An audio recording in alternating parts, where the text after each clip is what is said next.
जय भोलेनाथ। हर साल भाद्रपद मास की अमावस्या को भादो अमावस्या के साथ ही पिठौरी अमावस्या के नाम से भी जाना जाता है। हिंदू धर्म की मान्यताओं के अनुसार इस दिन इंद्राणी को माता पार्वती ने ये व्रत रखने के लिए कहा था। इस व्रत के लाभ के बारे में उन्होंने बताया था कि यह व्रत रखने से संतान की प्राप्ति होती है और संतान के अच्छे स्वास्थ्य के लिए भी ये व्रत रखा जाता है। तब से इस दिन विवाहित महिलाएं अपनी संतान की कुशल मंगल कामना से पिठौरी अमावस्या का व्रत रखती हैं। अमावस्या का ये व्रत सभी अमावस्या व्रतों में सबसे ज़्यादा फल देने वाला होता है। इस दिन सुहागिन महिलाएं कुछ बच्चों को शुद्ध शाकाहारी भोजन भी अपने घर पर बुलाकर जरूर खिलाती हैं।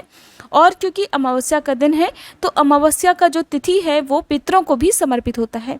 इस दिन पितरों से संबंधित दान पुण्य के कार्य किए जाते हैं। पितरों के नाम से हवन आदि कार्य किए जाते हैं।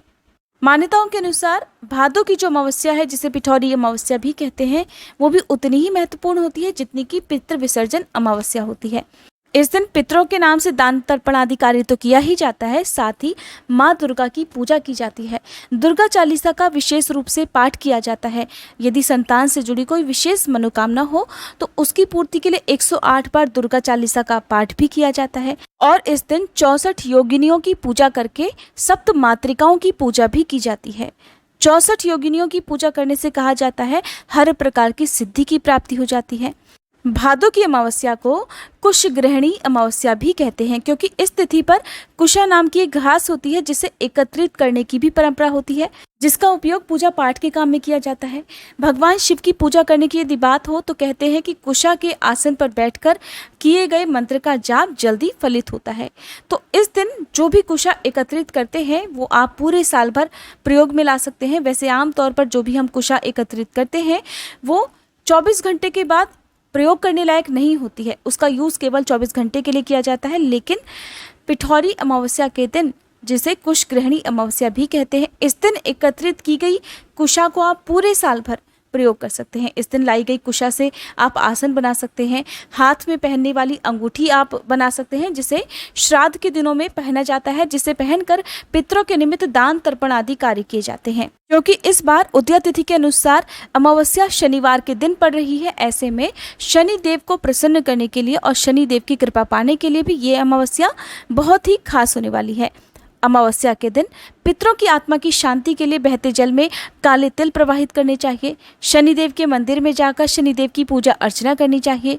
शनिदेव को अक्षत, काला तिल, नीले फूल, सरसों का तेल, शमी का पत्ता आदि अर्पित करके शनि चालीसा, शनि स्तोत्र का पाठ करके तिल के तेल का दीपक जलाकर शनिदेव की आरती करनी चाहिए। शनिदेव को कर्म फल का दाता माना जाता है और वे सभी नवग्रहों में सबसे शक्तिशाली माने जाते हैं। कहते हैं कि जिसकी कुंडली में शनिदेव कुपित अवस्था में हो तो उसके जीवन में बहुत सारी परेशानियां आ जाती हैं। यही कारण है कि अमावस्या के दिन विशेष रूप से शनिदेव को प्रसन्न करने वाले कुछ विशेष उपाय भी करने चाहिए। अमावस्या की पूजा बिना पीपल के वृक्ष की पूजा के अधूरी मानी जाती है। तो सुबह के समय आप सूर्योदय के बाद पीपल के वृक्ष की जड़ में मीठा जल अर्पित करें। पीपल के वृक्ष की 7 बार परिक्रमा करनी चाहिए और किसी भी मंत्र का जाप करना चाहिए। इस दिन आप हनुमान चालीसा का पाठ भी पीपल के वृक्ष के नीचे बैठकर कर सकते हैं। अपने पितरों का ध्यान करते हुए पितरों से क्षमा याचना भी करनी चाहिए। अमावस्या के दिन पवित्र नदियों में स्नान, या आप हो सके तो नदियों में जाकर स्नान करें, नहीं तो आप घर पर भी गंगा जल मिलाकर स्नान कर सकते हैं। इस दिन घर में शुद्ध सात्विक भोजन ही बनना चाहिए। यदि सामर्थ्य हो तो इस दिन उपवास रखना चाहिए, नहीं तो आप अमावस्या के नियमों का पालन करते हुए पितरों के नाम से कुछ न कुछ दान आज के दिन अवश्य करें, जिससे पितृदोष यदि घर में हो तो वो भी दूर होता है। यदि पितृदोष नहीं भी हो तो भी पितरों की कृपा प्राप्त होने लगती है। अब जानिए साल 2022 में भाद्रपद अमावस्या, जिसे पिठौरी अमावस्या और कुशग्रहणी अमावस्या भी कहते हैं, कब है, व्रत कब रखा जाएगा, स्नान दान आप कब कर सकते हैं, किन चीज़ों का दान इस दिन करना शुभ फलदायी माना जाता है। अगर अमावस्या की तिथि 2 दिन तक होती है तो हमेशा व्रत उदया तिथि के अनुसार करना चाहिए। यदि उदया तिथि में अमावस्या बहुत ही कम देर के लिए होती है, अमावस्या की जो तिथि है वो कुछ ही क्षण के लिए होती है, तो ऐसे में आप एक दिन पहले की अमावस्या में व्रत रखकर अगले दिन स्नान दान भी कर सकते हैं। लेकिन इस बार की जो अमावस्या है वो शनिवार के दिन है और आपको व्रत रखने का भी पूरा समय मिलेगा, पूजा पाठ करने का भी पूरा समय मिलेगा, क्योंकि जो पितरों के नाम से दान तर्पण आदि कार्य किया जाता है वो दोपहर के समय किया जाता है। इस बार 27 अगस्त शनिवार के दिन अमावस्या है। हालांकि अमावस्या की तिथि एक दिन पहले दोपहर के समय से प्रारंभ होगी, लेकिन उदया तिथि के अनुसार 27 अगस्त को ही व्रत भी रखा जाएगा। स्नान दान भी आप इसी दिन कर सकते हैं। अमावस्या की तिथि प्रारंभ होगी 26 अगस्त शुक्रवार की दोपहर 12:25 से, जिसकी समाप्ति होगी 27 अगस्त शनिवार की दोपहर 1:47 पर। यदि आप किसी खास मंत्र का जाप करना चाहते हैं, रात के समय अमावस्या की पूजा करना चाहते हैं, पीपल के वृक्ष की पूजा करना चाहते हैं, तो आप पूजा तो 26 अगस्त की रात को भी कर सकते हैं, लेकिन व्रत उपवास आपको 27 को ही रखना चाहिए। 27 अगस्त को सूर्योदय का समय रहेगा सुबह 6:11 और सूर्यास्त का समय रहेगा शाम 6:45 पर। स्नान करने का और सुबह की पूजा करने का सबसे उत्तम मुहूर्त रहेगा ब्रह्म मुहूर्त, जो कि सुबह 4:28 से 5:13 तक रहेगा। दोपहर में अभिजीत मुहूर्त रहेगा 11:56 से लेकर 12:48 तक। आप इसी मुहूर्त में अपने पितरों के निमित्त जो भी दान तर्पण आदि कार्य हैं वो कर सकते हैं। अमृत काल का समय रहेगा दोपहर 3:08 से 4:50 तक और राहु काल का समय रहेगा सुबह 9:30 बजे से 11:30 बजे तक। राहु काल के समय को छोड़कर आप इस दिन बाकी समय में दान कर सकते हैं।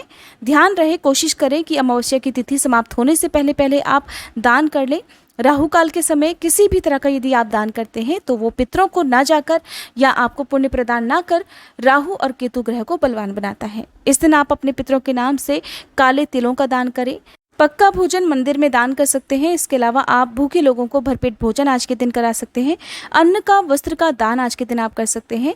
सरसों के तेल का दान, शनिवार का दिन भी है, शनि अमावस्या भी है, इस दिन आप कर सकते हैं। इस दिन किसी भी तरह का लेन देन करने से बचना चाहिए। लेन देन में भी खासकर किसी को उधार देने से बचना चाहिए और किसी तरह का कर्ज लेने से भी बचना चाहिए, क्योंकि ऐसा करने से भी घर की बरकत चली जाती है। माँ लक्ष्मी जी की कृपा प्राप्त करने के लिए आज के दिन अपने घर के मुख्य द्वार पर एक दीपक उत्तर दिशा की तरफ मुंह करके जरूर जलाएं। ये थी आज की वीडियो। उम्मीद करती हूँ जानकारी आपको पसंद आई होगी। आने वाली वीडियो में आप पिठौरी अमावस्या की व्रत कथा भी हमारे चैनल पर जरूर सुनिएगा।